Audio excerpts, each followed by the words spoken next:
C'est justement là où le problème commence. On parle de l'indépendance de la justice. Si le ministre de la Justice, vous dites, on dit toujours sanction positive, mais elle peut être négative à des moments aussi, puisque la loi le consacre. Ouais. Aujourd'hui, le ministre de la Justice ou devrait, ou on souhaiterait, l'idéal ce serait qu'il n'ait plus action sur eux.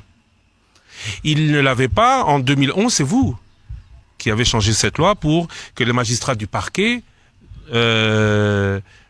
sortent en quelque sorte de ce pouvoir judiciaire.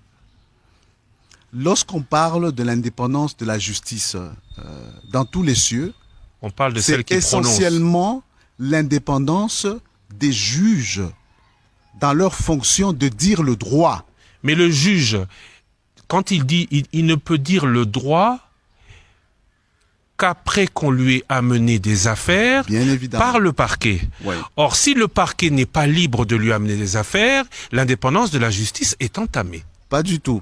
Parce que les juges prononcent ces décisions, jugements, arrêts, en se fondant sur son intime conviction, sur la loi. Oui, mais pas sur toutes les affaires.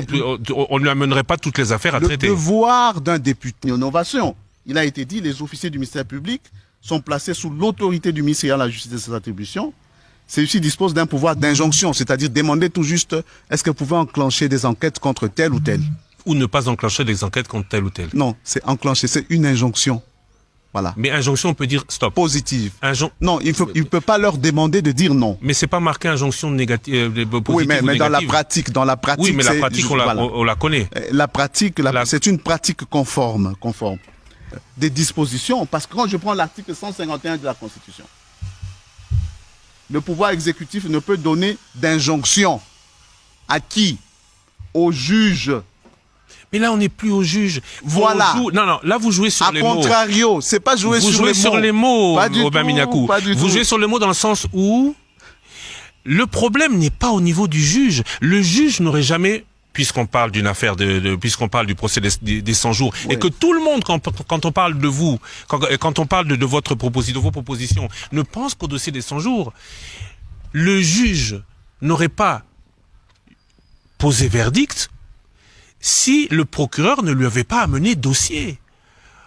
Donc aujourd'hui, le rôle du procureur est important à scruter, à surveiller, important dans le sens où de plus en plus il doit échapper aux politiques, notamment le ministre, qui pourrait éventuellement faire en sorte que ces actions, vous avez vu le succès de la diffusion du procès des 100 jours, le procureur ne devrait pas pouvoir être en mesure d'arrêter ça. Merci de la question. Nos trois propositions de loi ont eu pour point de départ une réflexion bien en dehors de cette question de procès des 100 jours. C'est pas ce qui nous amène à présenter les trois propositions de loi.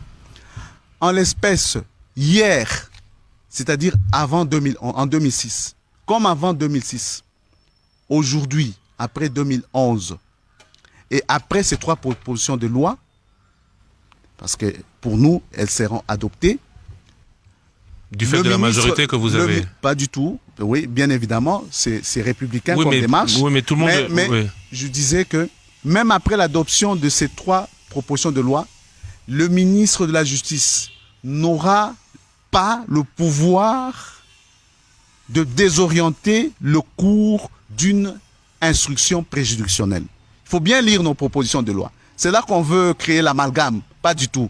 Et ceux qui pensent que l'objectif, c'est de mettre les magistrats du parquet sous la coupe du ministre de la Justice, qui viennent techniquement nous les démontrer par des amendements.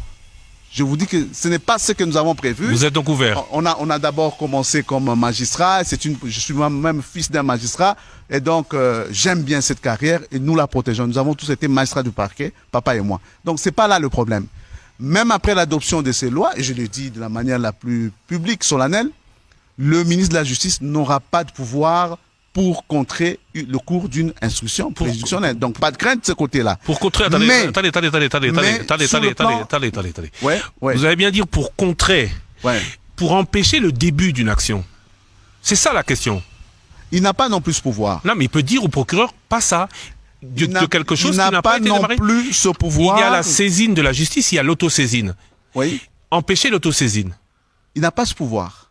Parce que le procureur a la capacité d'enclencher proprement une instruction de son propre chef. Il peut enclencher une instruction. Mais le ministre de la Justice, qui gère la politique pénale nationale, peut être informé, pendant que les procureurs sont au prétoire et tout ça, il peut être informé des violations graves des lois pénales, de la loi pénale de la République, des dispositions pénales. À ce moment-là, il adresse une injonction pour qu'une action soit ouverte. Et quand l'action est enclenchée au niveau du parquet, il n'a pas le pouvoir de commencer à désorienter, mais il a le pouvoir d'être informé. Quand l'action est enclenchée, oui. Il ne peut pas empêcher l'action de s'enclencher. Du fait qu'il soit la hiérarchie de celui qui va l'enclencher. Il ne peut pas. Il peut pas. C'est technique, mais c'est ça, il ne peut pas. Cependant, nous avons mis en place des mécanismes importants pour qu'il y ait dialogue sur la politique pénale. Et ça, je ne vois pas comment, en étant républicain, ça fait partie de l'ambiance. Oui, ça fait, excusez-moi, pour ceux qui nous voient en YouTube, pour une première, c'est une mauvaise première.